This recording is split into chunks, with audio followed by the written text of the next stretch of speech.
hi.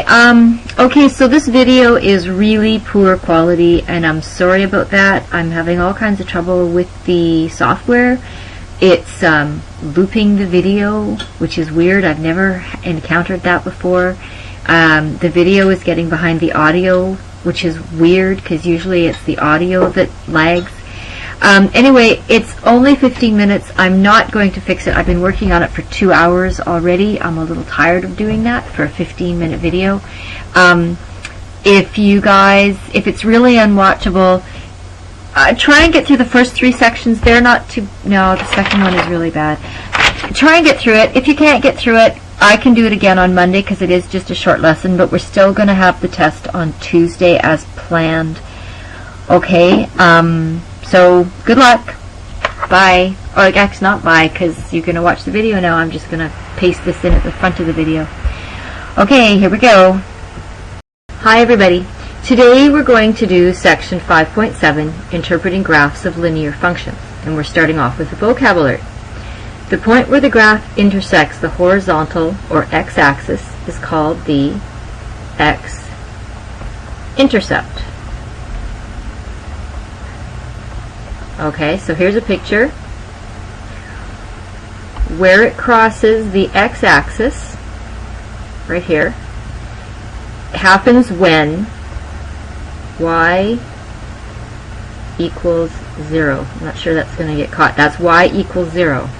Okay. The point where it crosses the y-axis is called the y-intercept.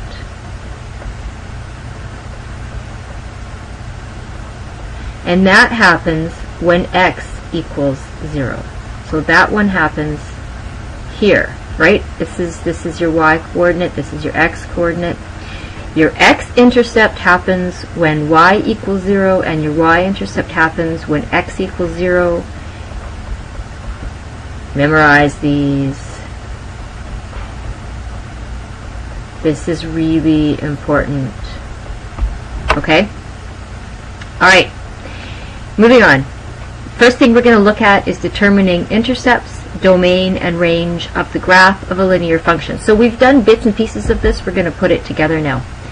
This graph shows the height of a burning, how the height of a burning candle changes with time.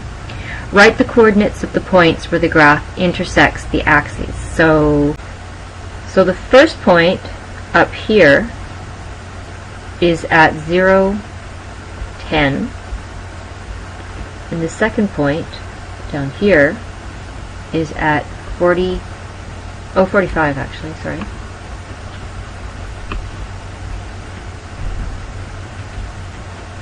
Is at 45, 0. That's the x and y coordinates, right? You always have your x coordinate first and then your y coordinate. Okay. Determine the vertical and the horizontal intercept. Well, the vertical intercept is where it crosses the vertical axis, so that is 10. And the horizontal intercept is where it crosses the horizontal axis, which is 45. Describe what the points of intersection represent. Well, the 0, 10, the vertical intercept, would be, so that is the height of the candle here. That's what the y-axis is the height of the candle at time 0. So that's the height of candle at t equal to 0. And the second one at 45, 0. 45 is 45 minutes, which is the time it takes for the candle to burn down to nothing. So time it takes to burn candle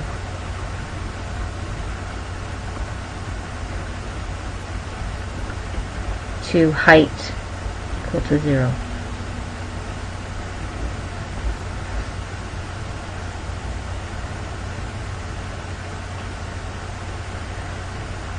What are the domain and range of this function?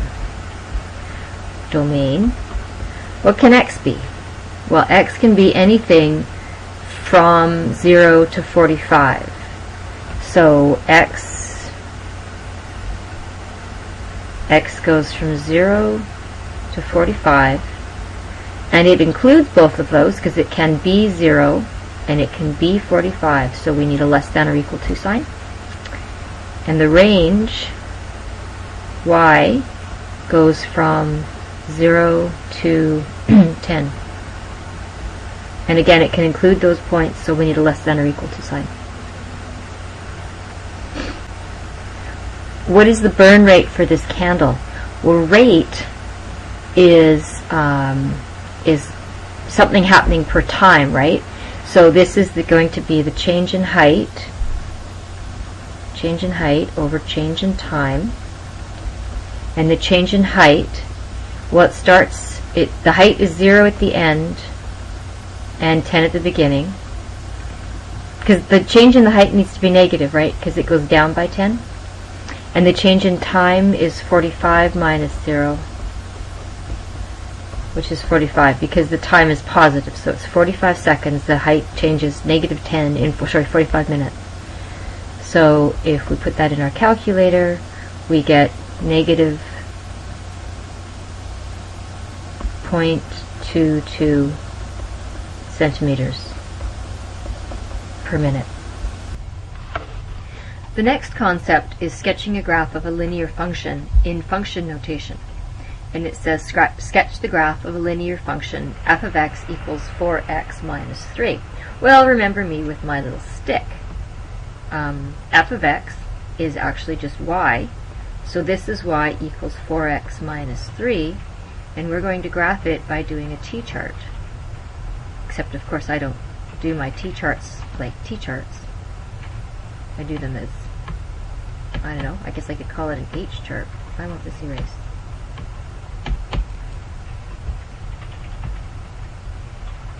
So 4x minus 3 dotted line, and the y goes here.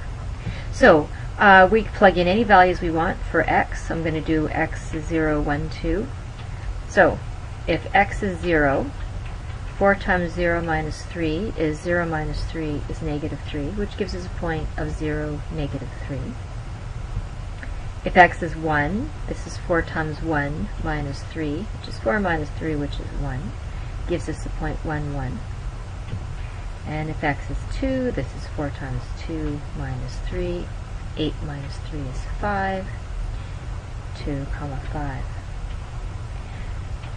I mentioned now, I can't remember, I said this before, but I think I taped over it because I'm having some technical issues. When I've recorded videos before, they were for students to look at home. And then they could pause, they could go back, they could pause it if I was going too fast and get the notes down or whatever. I know you guys are doing this in class today, but I will leave this posted on my YouTube channel, and you can refer to it over the weekend if I'm going too fast for you to get the notes down today, because I can't see you to see how fast I should be going. Okay, so let's plot these. So 0, 3, or 0, negative 3, sorry, goes here. 1, 1 goes at 1, 1, and 2, 5 goes here. And then I just need to draw a straight line through there. Please, you should be using a ruler. I can't use a ruler on mine. Ooh, but that was a nice line. Okay, so there is concept 2.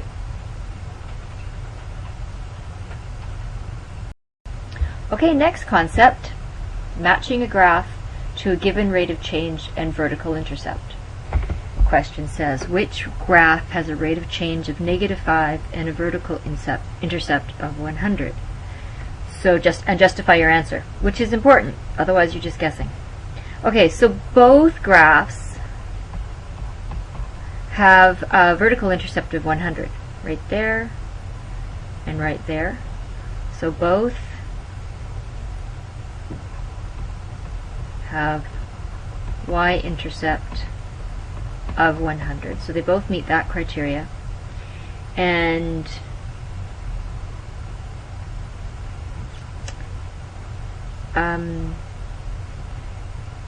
sorry, I'm just looking at this with different eyes. You know what? I don't even need to do the calculation. well, let's do the calculation anyway. So let's do the rate of change for A. The rate of change for A is the change in distance over change in time. It's always delta y over delta x. It's always that. That's the rate, is always those. So the change in distance, it goes from 0 to, or from 100 to 0. So the change is negative 100, right? So actually we're going to go 0 minus 100. Next unit, this gets more clear. It's kind of silly that it's done this way, and the change in time is 20 minus 0. And we have to have it that way because the change in distance is negative 100 over 20. Because the distance is negative change, right? It goes from 100 to 0. So this comes out to negative 5, which is what we're looking for.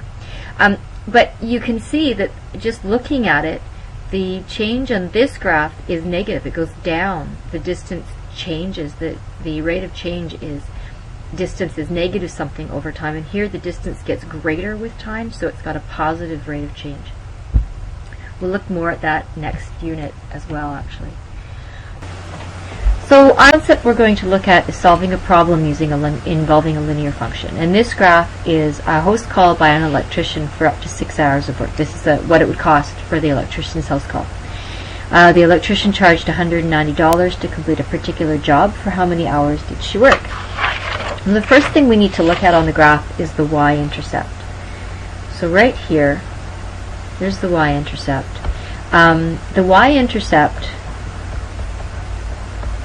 is 60, which represents $60 for 0 hours, right? Because the time is 0, and it's $60. So we can actually call this the show-up fee, or the base fee. This is what the electrician charges just to show up at your door. We also need the cost per hour, so that we can figure out how many hours. And the cost per hour is the rate of change from the graph.